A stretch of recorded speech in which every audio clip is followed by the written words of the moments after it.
নবী সাল্লাল্লাহু আলাইহি ওয়াসাল্লামের হাদিস, ইবনে আব্বাস রাদিয়াল্লাহু তাআলা আনহু তিনি বলেন যে নবী সাল্লাল্লাহু আলাইহি ওয়াসাল্লাম বলেছেন যে লাইসাল মুমিন, ওই ব্যক্তি মুমিন নয়, লাইসাল মুমিন, ওই ব্যক্তি মুমিন নয় যে বিল্লাযী ইশবাউ, যে পেট পূর্ণ করে খায়, যে পেট ভর্তি করে খায়, ওয়া জারুহু জায়ুন ইলা জানবিহি, অথচ তার পাশেই তার প্রতিবেশী না খেয়ে থাকে, ক্ষুধার্ত থাকে, এই ব্যক্তি মুমিন নয়।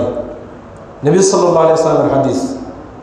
এখন আপনি তো গোস্ত মাছ রমজান মাসগুলোকে কত কিছু খাচ্ছেন, কিন্তু আপনার পার্শ্ববর্তী লোকের কি অবস্থা? হিন্দু হলে ওকে দেখতে হবে, খ্রিস্টান হলে ওকে দেখতে হবে, বৌদ্ধ হলে ওকে দেখতে হবে, অমুসলিম হলে ওকে দেখতে হবে, সে যে কোনো প্রকার মানুষ হোক না কেন, আপনার প্রতিবেশী আপনাকে ওকে দেখতে হবে। আজকে আমি ভালো খাবো, আমার প্রতিবেশী খারাপ খাবে, এমনটা হতে পারে না। এটাই ইসলাম নয়। নবী সাল্লাল্লাহু আলাইহি ওয়াসাল্লাম বলেছেন, ইয়া নিসাল মুসলিমাত, হে মুসলিম মহিলারা তোমরা শোনো, লা তাহকিরুনা জারাতুল লিজারাতিহা, তোমরা কোনো প্রতিবেশী অপর কোনো প্রতিবেশীকে তোমরা তুচ্ছ মনে করবে না। ওয়ালা ফিরসিনা শাতিন, যদি সামান্য ছাগলের পায়া হয় তাহলে সেটাও তোমরা দিয়ে দাও।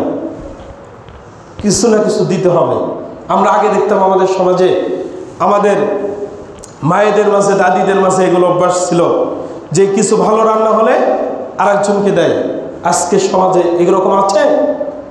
নবী সাল্লাল্লাহু আলাইহি ওয়াসাল্লাম বলছেন যে যদি ছাগলের একটা পায়া হয়, এগুলো রান্না করে একটা অংশ দিতে হবে। নবী সাল্লাল্লাহু আলাইহি ওয়াসাল্লামের আদেশ। নবী সাল্লাল্লাহু আলাইহি ওয়াসাল্লাম কি এখানেই ক্ষান্ত হলেন?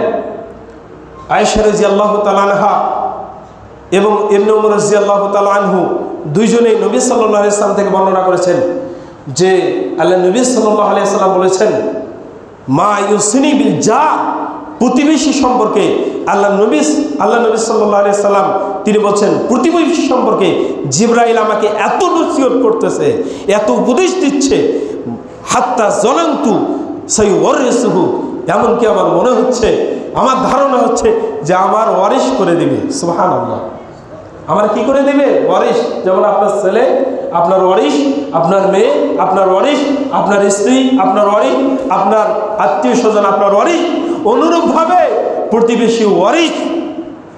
নবী সাল্লাল্লাহু আলাইহি ওয়াসাল্লাম বলছে এমনটা করে দিবে। তার মানে আপনার সম্পদে তার হক আছে না নাই? বলেন, আপনার সম্পদে প্রতিবেশীর হক আছে না নাই? আছে। আপনার সম্পদে প্রতিবেশীর হক আছে। আপনি যে মানের খাবেন, পরিবারকে সেই মানের খাওয়াবেন, যথাসাধ্য অনুযায়ী আপনার প্রতিবেশীকে সাহায্য সহযোগিতা করার চেষ্টা করবেন যে কোনো মূল্যে।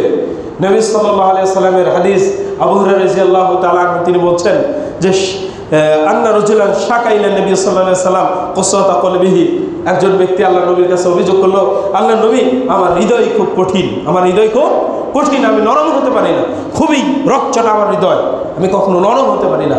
নবী সাল্লাল্লাহু আলাইহি ওয়াসাল্লাম বলছেন যে ইমসাহ রাসাল ইয়াতীম, তুমি এতিমের মাথায় হাত বুলিয়ে দাও, এতিমের মাথায় হাত বুলিয়ে দিতে হবে।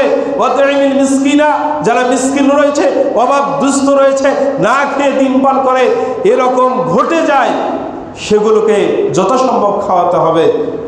সম্মানিত উপস্থিতি, তাহলে অন্তরের যে কঠোরতা, অন্তরের যে কঠিন ভাব, এগুলো দূরীভূত হয়ে যাবে। আজকে এতিম প্রতিপালনের ক্ষেত্রে আমরা এতটাই পিছিয়ে রয়েছি, এতিম প্রতিপালনের ক্ষেত্রে আমরা এতটাই পিছিয়ে রয়েছি, অথচ আমরা মুমিন। নবী সাল্লাল্লাহু আলাইহি ওয়াসাল্লামের হাদিস যে নবী সাল্লাল্লাহু আলাইহি ওয়াসাল্লাম নিজেও কি ছিলেন? এতিম ছিলেন।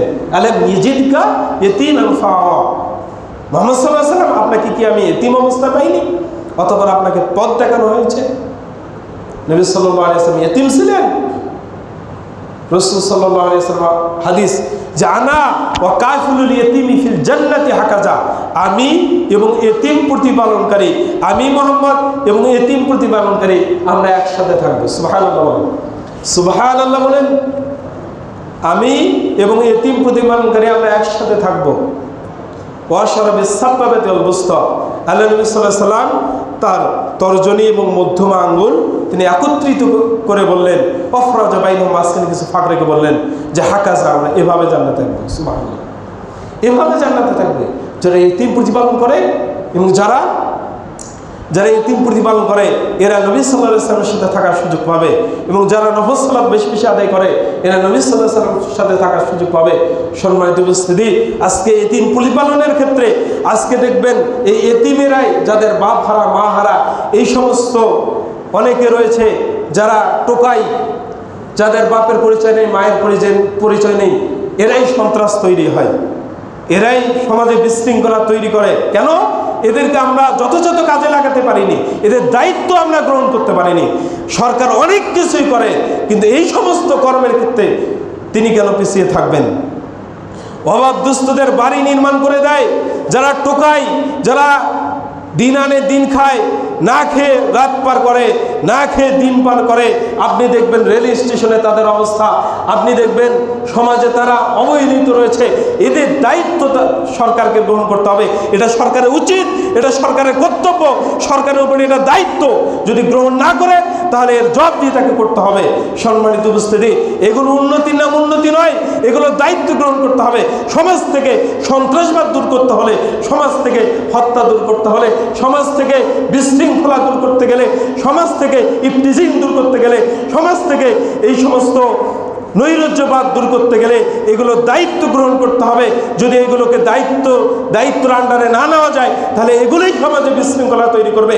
দায়িত্বের অবহেলার কারণে এরাই সন্ত্রাস হবে, এরাই টেরোরিস্ট হবে, এরাই বাংলাদেশকে নষ্ট করে ফেলবে।